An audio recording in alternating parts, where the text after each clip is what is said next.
You're listening to the ESO Network, your station for all things geek.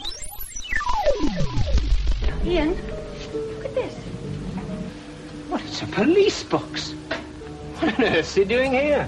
I mean, these things are usually on the street. I feel it. Feel it, you feel it? Faint vibration. It's alive. At Station Who, a fun mashup exploring over 60 years of the Doctor Who universe. Hold on tight. You never know where the crew of the TARDIS is going next. Hey there, Whovians. Welcome to another episode of Earth Station Who. We are back, and we've got a very special episode for you this time. We are going to Pensacon and down in Pensacola, Florida, where Mary, myself, and Dave Chapman met in front of a great crew of folks to talk all about Doctor Who, past, present, and future. Join us, and I hope you enjoy the ride.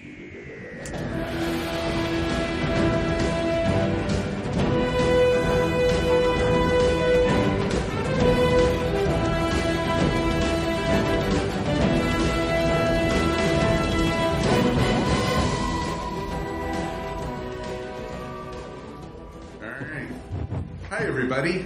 Hi. Welcome to Pensacon. Well, it's actually almost the end of it already. Thank you guys for sticking with us and not going out to dinner and everything.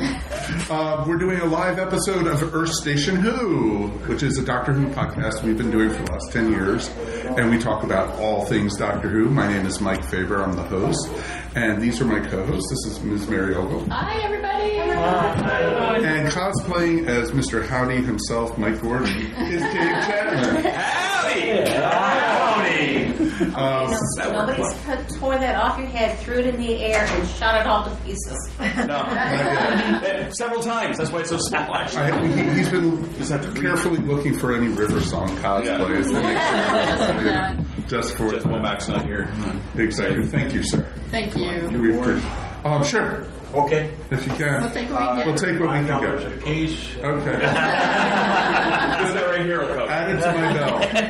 He's a volunteer. He pays for everything. $30 for labor. So we're going to be talking all about Doctor Who in 2024, where it's going.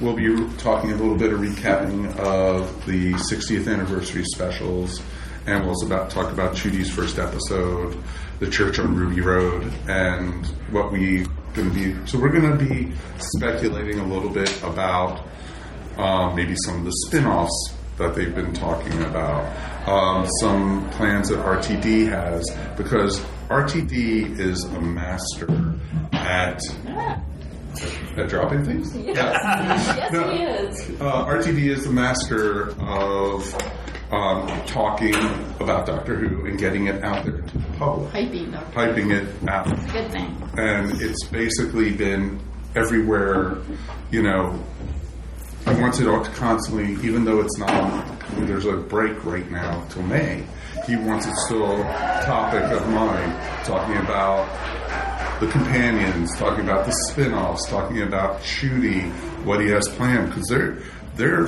he wants to have Doctor Who on every year. He's tired of having these huge breaks and everything. He wants it to be... Yes, exactly. Especially us who podcast and talk about it, having to wait a year and a half between. But we're all sitting there going, when's the next show? And you keep looking through the internet trying to figure out when the next thing is so you don't miss it. Yes, exactly. And they don't announce it. Exactly. Until like a week before. Well, it's gotten a little bit better now that Disney is going to be involved. And we cross fingers, hence why I'm wearing a Disney shirt. I did We that are not purposely. affiliated with Disney. No, we are not. And, the way we do our panels is we do it as discussions. We don't do it as we're just going to talk to you about Doctor Who. I want to find out what you guys love about Doctor Who, what you guys want to see with Doctor Who. So we're going to spoil things. So as River Songs, spoilers, sweetie. And so it's going to be a ton of fun to talk all about this. Has everyone seen the 60th anniversary special. Yes. Yes. Is that the one in 3 parts? The 3 parts. Yes. Okay, and then has everyone seen the Christmas special? Yes. Because we're going to be also talking about that. Yeah. Is it okay if we talk about it a little bit? Okay. Have you guys watched Doctor Who? Yes. Okay. What's the Christmas Well, I can tell by your suits. So. special on Disney? Yes. Yes. Okay, I'm going to have to look for it. Yeah. I've seen the 3 episodes, but I haven't seen the Christmas. Yeah, it's available there. Okay. And it's so worth watching. Oh, yeah, it's good. And everything. All right, by applause, how many of you liked the 60th anniversary specials? Okay. How many people liked the Christmas special? All right. How many people did not like the specials? Okay. Some shrugs. Could have been better, but I didn't dislike them.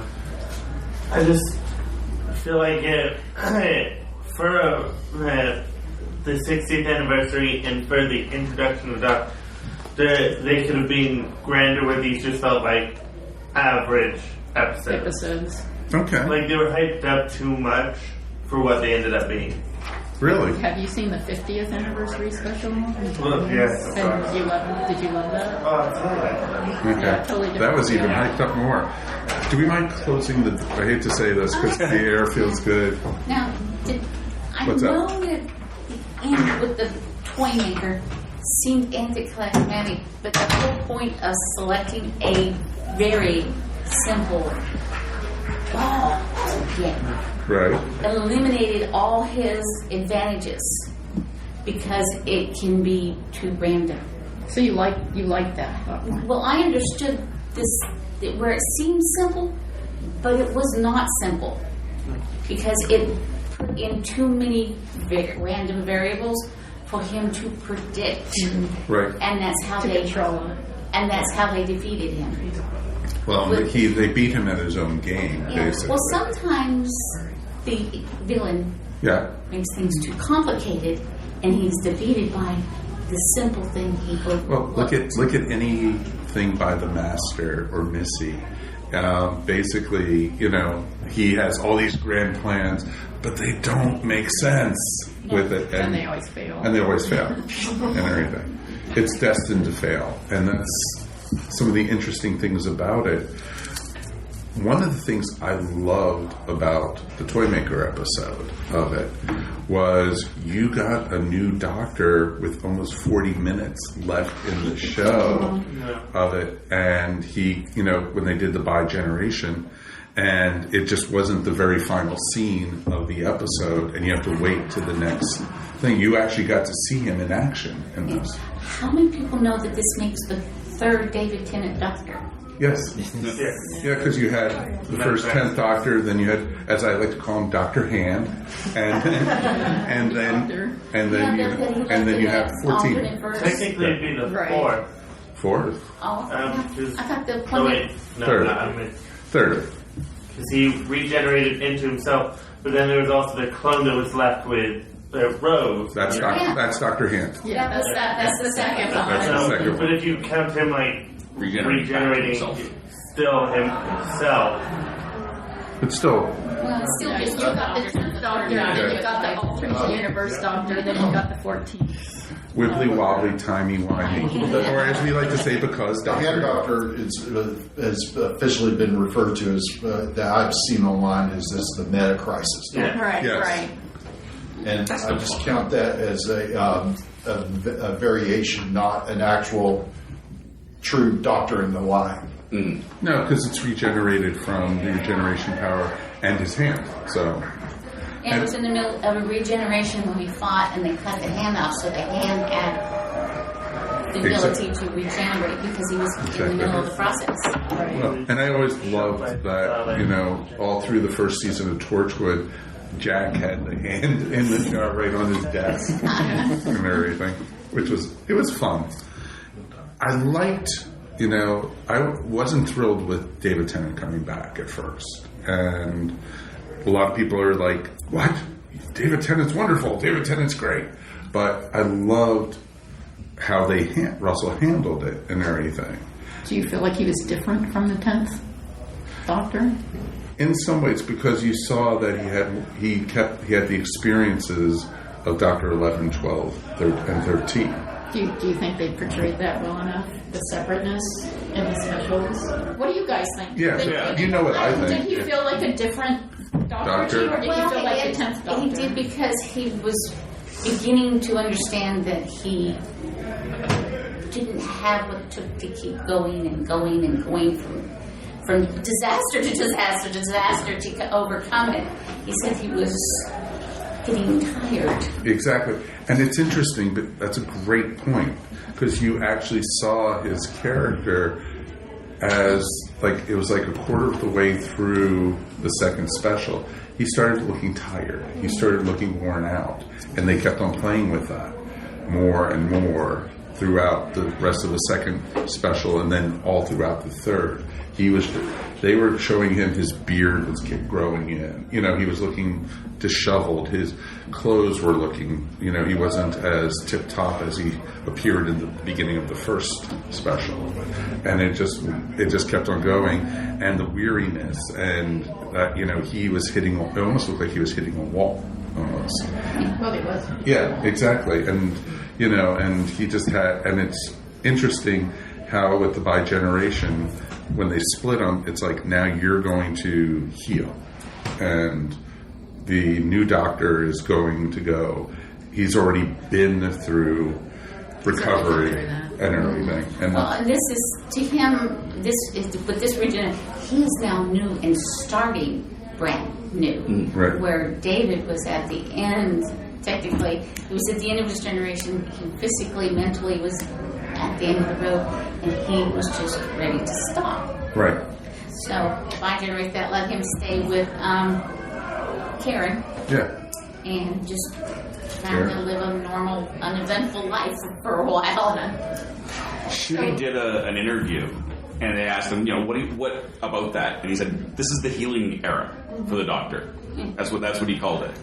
And I think that's probably one of the best and most accurate things you could call it. Okay, I'll tell you something. My mother did a lot and went trips and visited and stuff like that. She was always asking me, what have I done? And I kept telling her, Mom, I just live a dull, boring life, and there's nothing wrong with that. Mm-hmm. No. Well, it was great to see him with Donna and the family. And I mean, just a simple, boring, comfortable, uneventful life. Okay. Yes, sir. And that's right. To build off of what you were saying, I believe that regarding David being the Doctor, I believe that in Capaldi's era, with how he was going through that era of self-discovery and discovering why he had that face, I believe that could have at least helped set up a potential for him to regenerate into David Tennant, because of how he realized that the face that he regenerated into was them subconsciously trying to tell him a message. And so because of how we had discovered that he was getting a bit worn out whenever he regenerated into 14, I believe that it actually did help to show that he was actually feeling tired, and could be an in-universe reason. Mm-hmm. Sure. No, that makes sense. Yeah. I think you're right. I think that is why he regenerated into the same face. He was trying to tell himself, he knew subconsciously, but he was trying to tell himself overtly that, hey, something has to change. Exactly. I mean, how did everybody feel about the concept of bi-generation? Are you okay with that? If there was in my opinion, I don't think it was explained very well in the episode. If it's like what I've read, and the theory is that Tennant's, he's going to heal, and then at some point he'll become 15. If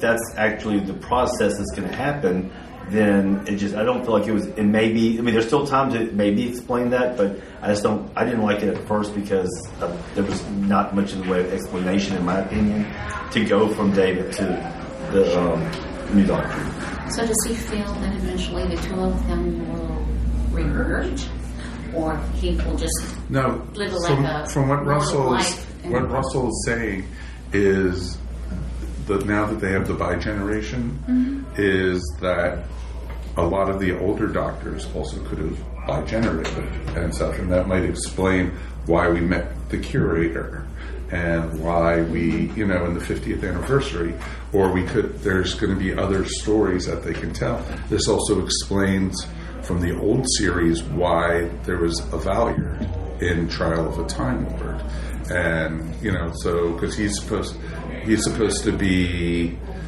incarnation between 12 and 13. So of course everybody saw when Jodie was falling out of the TARDIS, she split in half, of course. It's a joke, folks. But it's interesting. You had a question right there. Yeah. Me? Yeah. No, I was just going to agree with him that I think it's great, and I think it was an internal cry for help to regenerate back to Tennant. Right. Just retire. Like, you can be okay, you can have a retirement, or it kind of felt to me like an adult that gets divorced and moves back in with the parents to be okay, you're in a safe space kind of thing. People will take care of you whilst also letting you feel like you're taking care of them. Mm-hmm. And then Chuti can go on and do the adventures and save the rest of the world. Save yourself for 5 minutes. Right. There was a point where, it says they're supposed to have limited regenerations. So if you were there and he split, would you split Doctor down the third? Would he have regeneration abilities? Or would the split be the new one gets the regeneration and this one's going to be an end of life deal? You don't know. They haven't explained that, and it's interesting too because there's so many different possibilities, and spoilers already that we're going to see Dr. 14 again at the end of the Shooty's first season. He's supposed to be that Tennant was on set filming some stuff for it. And so it's going to be very interesting to see.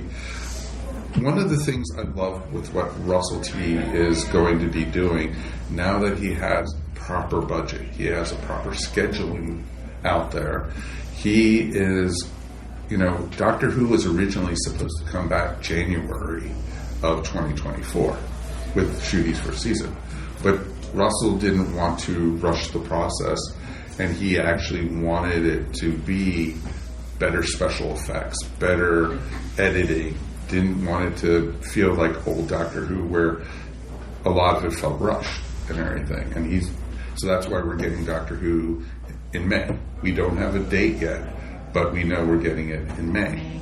So, and it's going to be 8 episodes for the first season. I know, only 8. But it would be awesome if we could get 12 or 15.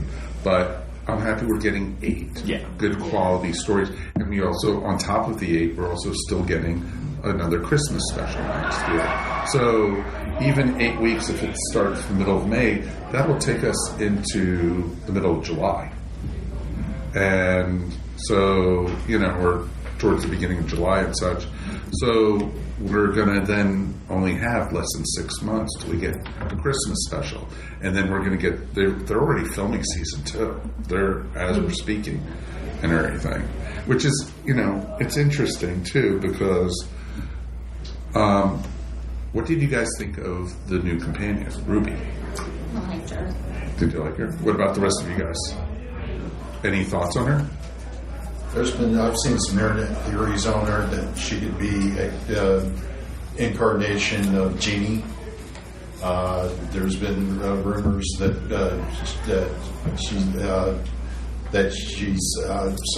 she somehow is going to be that she eventually becomes Mrs. Flood. At the end of the Christmas special, she looks at the camera and says, "What? You've never seen a TARDIS before?" Yes. So it's those kind of speculations. But talking about spoilers, it's been announced that Millie Gibson's leaving after Shooty's first season. Yes. From what I'm hearing is she is leaving at the end of the first season, and they've already started filming with a new companion. You got 3 episodes. 3 in the second season. It's going to be like how Martha came back with the Doctor and Donna and everything. So she'll probably be popping up. She's going to show up in the second season. In the second season. So it's not like they're going to kill her off or something like that. No. That was Rory. She might get killed off too. Exactly. Well, you have to realize Rory was the Penny of Doctor Who. Oh my God, they killed Rory. You bastards. So. Both her and Rory went to the task with the Weeping Angels. Yes. Yeah. So they technically didn't kill him. Well, they never technically killed him. No. He kept coming back. Well, she went with him. So. And it's pretty awesome because, like, I liked in the Toymaker episode where he was explaining what happens to a doctor and the companion. But that's okay. That's all right. But that's all right there. But speaking about that scene, if you watch the 14th Doctor's expressions every time he says "that's okay," he gets angrier. Every time he says it, and that's what he was doing, truthfully, to provoke the Doctor, and so he was trying to make the Doctor angry so he would mess up, and it was such a well done episode. Neil Patrick Harris did a great job as the Toymaker. Yeah, I thought we got more. Yeah, and I don't think we're done seeing him. Truthfully, I think there's you have his legions who are out there. You have He Who Waits. That's out there. You have all these things they hinted at. So we've got a lot coming our way this season. And I'm excited about the new season from what we've seen, the announcement of a lot of the guest stars. Jinx Monsoon. Yes. And, this is some really cool stuff. Yeah, exactly. And then also, you're going to have the Doctor meet the Beatles in this season, which is going to be awesome. Meet the who? The Beatles. No, not the Who, the Beatles. The Beatles. Wrong band. Yeah, exactly. Oh, I know. Yeah. So it's going to be kind of cool. What do you guys think about, what would you guys like to see this coming season? This is your time to talk, I'd love to see who Mrs. Flood is. I've seen different theories that she might be River Song. As Melody Pond, River Song, and Mrs. Flood. It could be very coincidental, but I'm desperately hoping it How does she isn't. have to be Mrs. Flood when she married the Doctor? You probably know. No, she died. Because they were going in reverse directions. And she was in the library. But the thing is, maybe the River Song bi-generated also. And I know Alex Kingston has said that she would love to come back to Doctor Who. And my wife and I recently rewatched The Husbands of River Song. And it was so wonderful. She is so good at that character. And if anyone wants more River Song, I always recommend the Big Finish audios. The Diary of River Song. They're just so expensive. They are, but they go on sale. They do have sales sometimes. And a lot of them are on Spotify. Yeah, unfortunately, Diary of River Song is not one of them, but it's only the main ring. Gotcha. But the actress that played Mrs. Flood is a tremendous, well-known actress. Oh, very much so. She's also married to Brian May. Brian May. But it would be so odd to have such a well-known, very respected actress to be in such a relatively small role in that episode. Mm-hmm. So I have to imagine we'll see her again. Well, sometimes, people are big fans of a show and they don't care how small a part is. They just want to be on the show. That's very true. Yeah. What's that? There's a few things I'd like to see Robert T. Davis do. One is I'd like to see him bring back the Ronnie. Yeah. Romana. Okay. I'd love to see the 15th Doctor team up with the 8th Doctor. There's been talk. And even though he said he won't do it, I would love for him to retcon the timeless child thing. Yeah, he's not going to do it. Did you do that with the toy maker though? No, well, the toy maker pretty much admitted that he's made a puzzle out of like a jigsaw puzzle out of the Doctor's So that past. just covers up any plot holes, basically. Right, Like, yeah. I don't think that necessarily does. This is what you missed. Building blocks. Building blocks. Yeah. So it's interesting because they haven't gotten rid of the whole timeless child thing. I would have loved it to see, that the Master has been messing with the Doctor, that it was actually the Master who was the timeless child. Thank you. That was my theory. That's what I would like to do. Or even better, Susan was the timeless child, and that the Doctor was trying to get her away from Gallifrey. That's why they escaped from Gallifrey at the very beginning. Yeah, because and that was one of the fails that I think they made with the 60th anniversary, because Caroline Ford is still around, who played Susan, and having Susan, because she's Gallifreyan or whatever she is, she could have regenerated into a younger actress, and they could have continued the character somehow. And so it's just interesting. They still could be They still can. Maybe. I know she is Gallifreyan, but I don't think she's Time Lord, is she? No, she is. Oh, is she? Yes. She really was the Doctor's Granddaughter. granddaughter. Well, we assume. Because he acts like it, but he makes a reference one time when somebody asked him, did he have a child? Yeah. And he said yes. yeah, but Did you have any children? And he says yes. but he never wants to talk about it. So, No, well, but there's, she stayed but behind. also remember, the Doctor lies. That's the one I mean, they thing can write whatever they want. They can write. You had a question, sir? I actually had an idea of what I might potentially want to see happen, based on how we see that they invoke the superstition of the salt at the edge of the universe, and how that has caused the toy maker to come on out and potentially have other superstitions come true. And since we were able to see the goblins in the most recent episode, essentially there is a chance that we could see more mythological things, such as Russell T. Davies has come out and said that the show is opening more of a fantasy aspect of the show, more of a how do you want to say it? He's not just going straight up sci-fi, but he's also adding a fantasy. That's why you saw goblins. You're going to see more of that type of thing this season, and I think that's awesome, because it just opens so many more stories for them to do.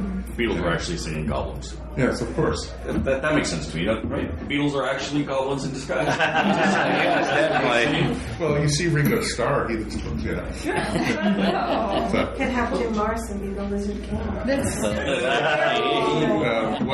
One of the theories I've actually heard, which is kind of funny, about the Beatles episode is, the companion is Ruby Sunday, and the Rolling Stones just happened to be at the studio, and they go, Ruby Sunday, wait a second, that would almost make a good song. Ruby Tuesday. Yeah, exactly. So they could leave it as Ruby Sunday because we have Mavity. Yeah, because we have Mavity, and they're carrying Mavity throughout the thing, which is pretty awesome. I love that they're keeping that. So here's a thought: we've seen, he's coming to the Beatles. We've seen all of these clips, and he's always changing costumes, and the Doctor doesn't do that traditionally. He also grows his hair. So what do we think about that? About not having one set outfit?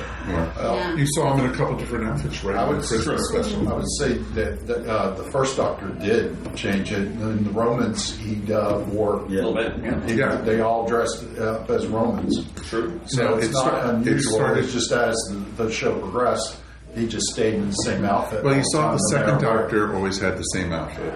But then the third Doctor, as flamboyant as he was, always sometimes wore different outfits and such. He wore different suits and stuff. And even Tom Baker's Doctor did. his coat colors changed, and so did his hat, because he had a green hat at one time, and at one time it was purple. Yes. And he also then went all red and everything. So it all It depends. was red, and then another time it was a different. It was the same coat style. Yeah. It just the colors just kind of.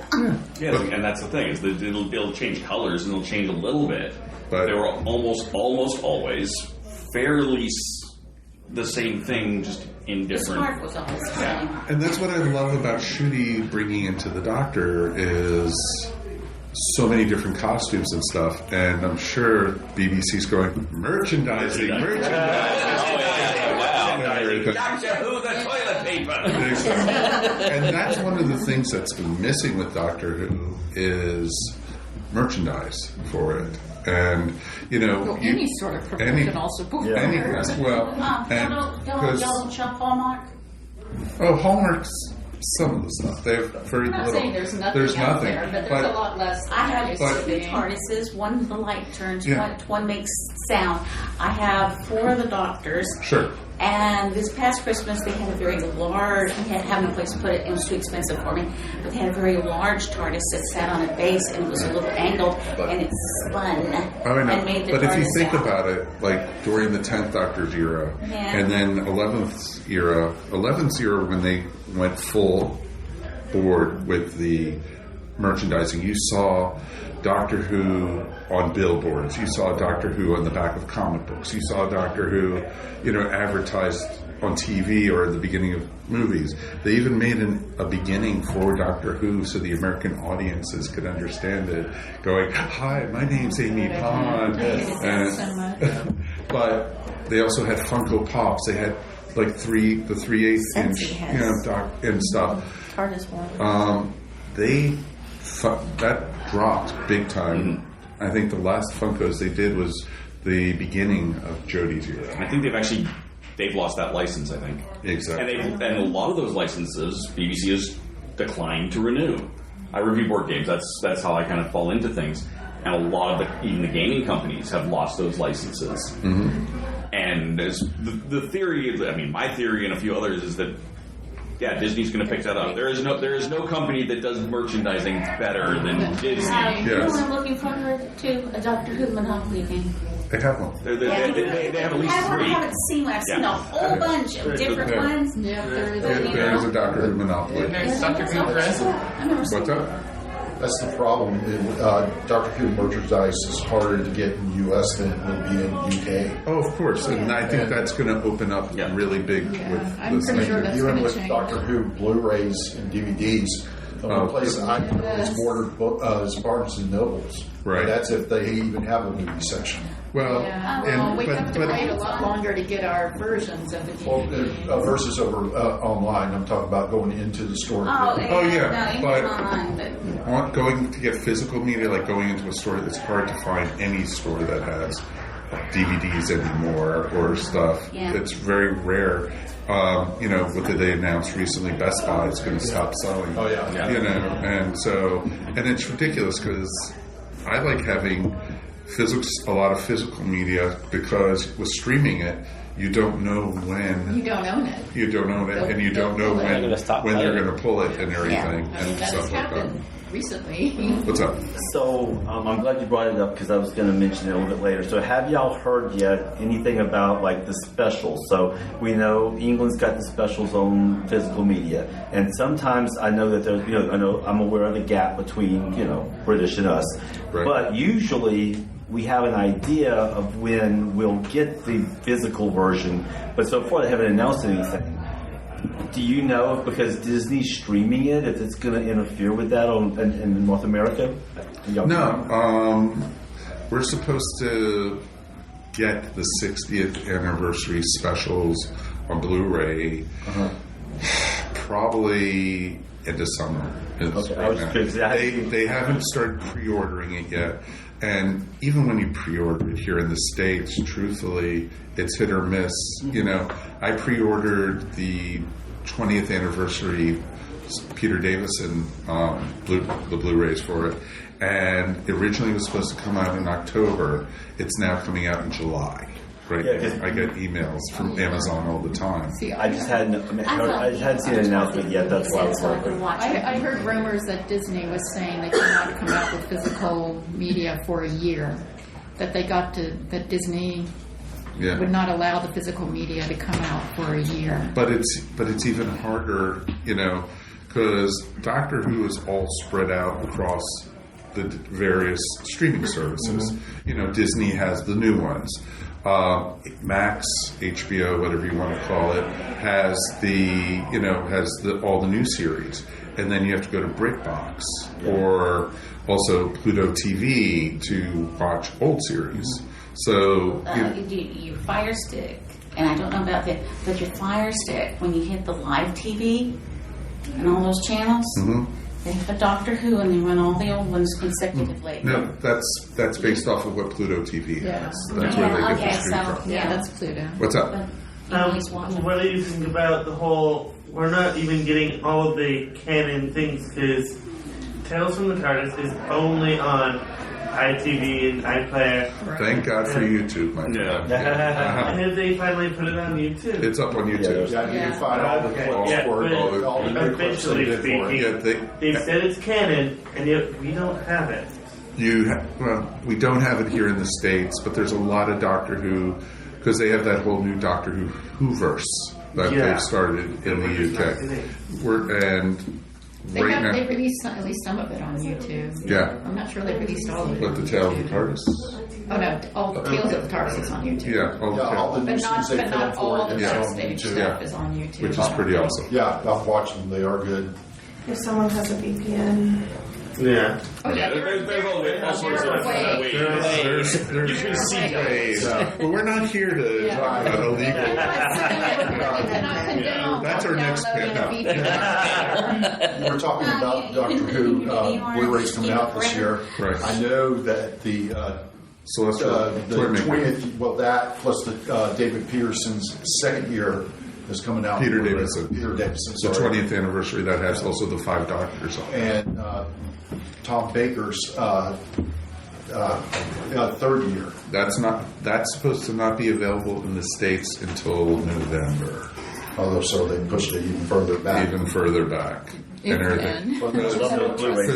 right now they've also announced the recreation they did of the Celestial Toymaker just went up for pre-order up on Amazon. Season 15 is scheduled for March 18th. Don't hold your breath.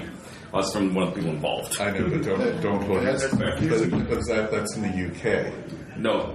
Here? I don't believe so. I could be wrong. Yeah. That's the confusing thing because they go in the UK they do it by seasons. Here in the US it's Tom Baker. Tom Baker years season 3. Yeah. Blah blah blah. Yeah.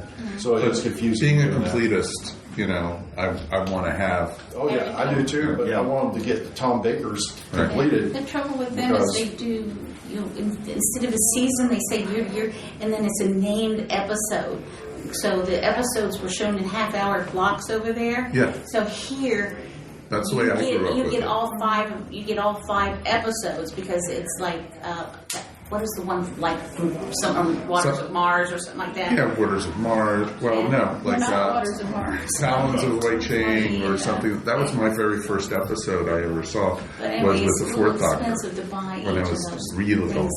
But it was fun because you got to see Romana, not Romana, Leela, and also you had ninjas. You also had giant rats, and it was awesome.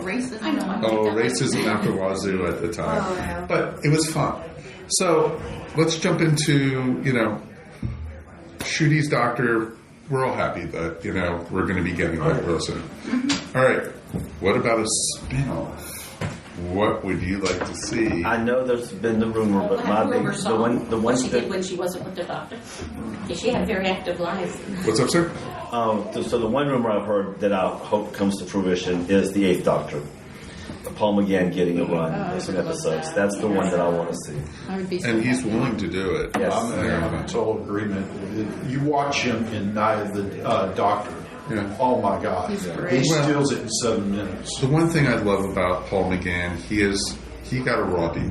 basically, because he was hired for the TV movie, which was supposed to be a pilot, and it did really, really well in the UK, but it didn't do well here in the US, and that's why they decided not to move further with it. But Paul wanted to stick with the character, and thank goodness for Big Finish, because they've fleshed out his character, they've given him companions, they've given him some amazing, amazing stories. If you haven't had a chance, check out bigfinish.com. You can get some of them really cheap. That's the name of Big Finish? Big Finish Audio. And that's on Spotify. You can get his whole run. Yeah.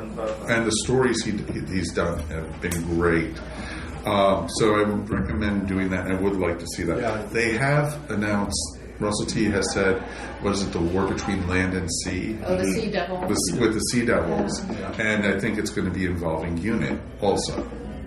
And I bet we're going to get a unit spin-off. I think that's going to be part of it. It's leading right into it. It's going to lead into it. Because it would be real interesting to see, because UNIT is perfect for, what other characters would you guys like to see with, for a spin-off? There's been rumor about a villain spin-off, like a master spin-off, or... We had plenty of villains. Yeah. We had plenty of spin-off. Yeah. I know they wouldn't do it, but what I'd love to see is how they ended the 60th. Have it be 14th with it, Donna, but completely change the genre. Have it sitcom style with it to it. And they could have a wacky neighbor played by Michael Sheen.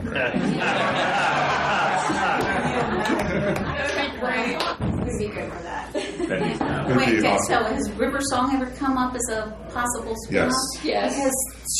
Because they would compare their notes, and she had all kinds of activities between the times she spent with the doctor. You want to see what happened with Jim the She was Fish. always stealing something. You want to see. I'm still dying to see the Doctor and River Song go to Asgard. And meet the gods up there. So I think that would be pretty awesome to see. But don't expect it to be Chris Hemsworth version. But then Disney does own. That's interesting with 8. Yeah. Is, of course, half of that it was owned by Fox. Right. Which is now owned by Disney. Right. So I think if any time we're going to see that, even in Big Finish, that's why a lot of those characters never reappeared. Right. The actors did, but the characters never did because Fox owned them and they couldn't get those licenses. So now, Be a pair. who knows? Yeah. So, and do you want to see more Torchwood? Do you want to see Do you want to see the Paternoster gang? Oh yeah, that's true. I would like to see that. Yeah, because it'd be kind of fun actually to see the Paternoster game in an animated series, because that way the actors don't have to get into those. Doesn't have to put on the makeup and everything. Because poor Ned McIntosh has to go like 4 hours to get into that makeup every time to be. I don't think she'd mind. To be Vastra. No, I know she doesn't mind. They like playing the characters. Yeah, they do that on Big Finish and they're everything. so great. And it's some great stuff that you have with these characters. Any other characters you want to see, because they were planning on continuing the Sarah Jane Adventures until poor Liz Sladen passed away and everything. They had the whole next season written out and were ready to go with it. So they could do earlier versions as her inner youth with her daughter.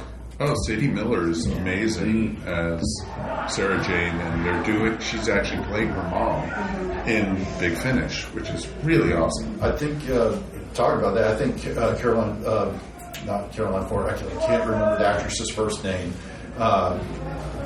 Liz played Liz in the first season of John Pertree's. Oh, Liz Shaw's daughter, the actress. Yeah, she's doing her. They're doing actually. What was this that we talked about on this last episode? They're doing a small little documentary about the two daughters playing their parents' role and everything. And then Michael Troutman is doing the second Doctor. Yeah, and I would still love to see Sean Pertwee do Big Finish as his dad. I've seen articles where he said he'll never do Pertwee that. has a son too? Yeah. Pertwee has a son, yeah. Okay, Well, I heard Have you seen Gotham? have you seen the TV show Gotham? Because he played Alfred in Gotham. Oh, fantastic. He looks just like He looks exactly. just a Yeah. spitting image. Yeah. I'm not up to date on all of the, Yeah. the Doctor Who, but I've seen Gotham and I've watched out. What's up? I think that one character I'd like to see a spin-off of, based on how we have seen some examples of it in Big Finish, I think maybe some Adventures of Missy, or a spin-off of Missy. Oh, well, that again is a Big Finish. They have a great series, a couple of series of Missy adventures, and she's actually has adventures with the meddling monk, and those are good stories. I highly recommend it. You had a question over here? So, if I saw. All right, go ahead. So tying in with Misty with Big Finish as well, that like the whole 60th anniversary series that they did, and you had Tennant and Misty play off of each other. Oh, that was hilarious. We just reviewed that on the podcast. It is an amazing, and they also throw the Paternoster gang into it, and because they actually go into the world of H.G. Wells's War of the Worlds, and it is a great. That whole 60th anniversary series that they did was really good. But one thing I'd like to see, and maybe I guess the best way to say it is like a mini series to where it would be like almost an anthology, almost to where each one is a different take on a current, kind of like we're getting to see Tegan and Ace, but even the actors and actresses who are still around, maybe like one episode dealing with, I don't know, like Nissa or something like that, you know, like an anthology. Well, like a companion support for. Yeah. Yeah. There has been rumor that was, that was a hint that they were maybe going to do a story with past Doctor Who companions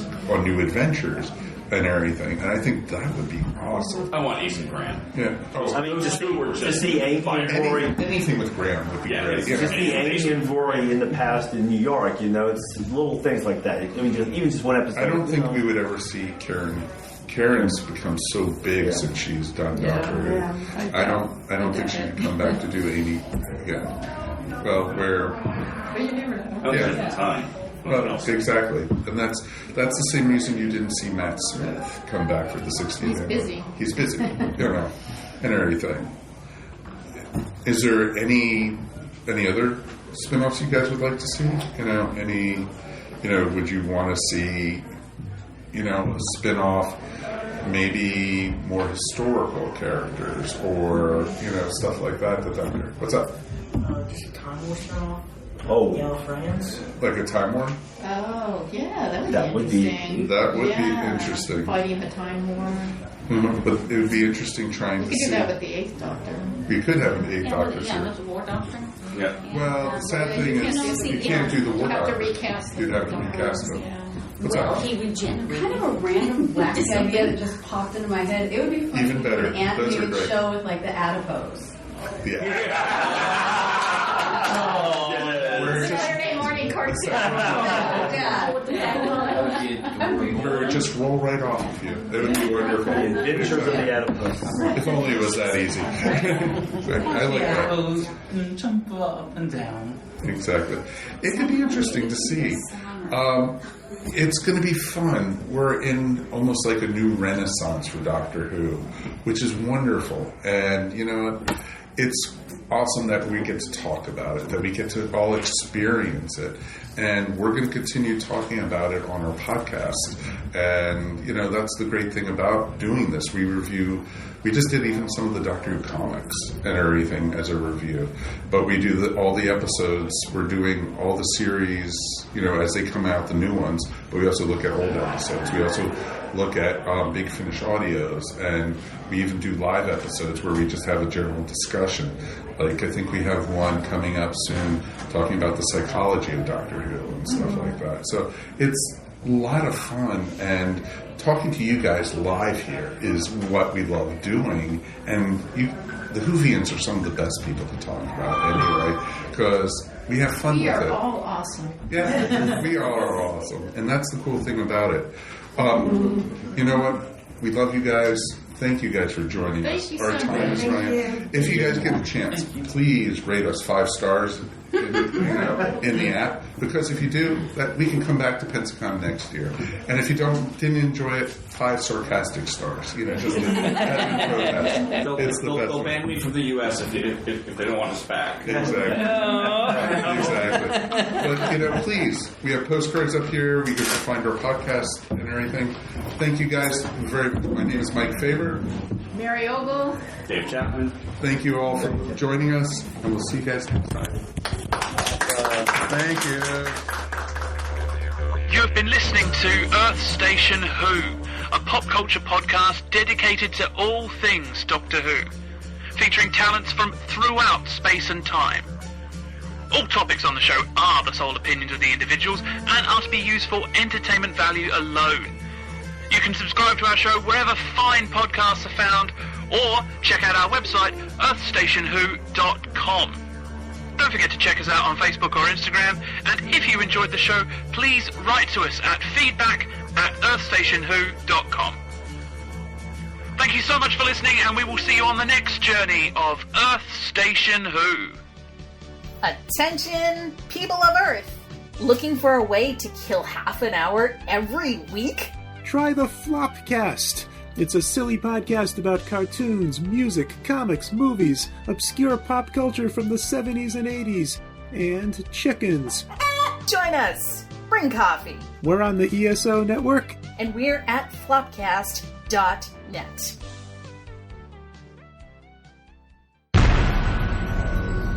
This has been a broadcast of the ESO Network.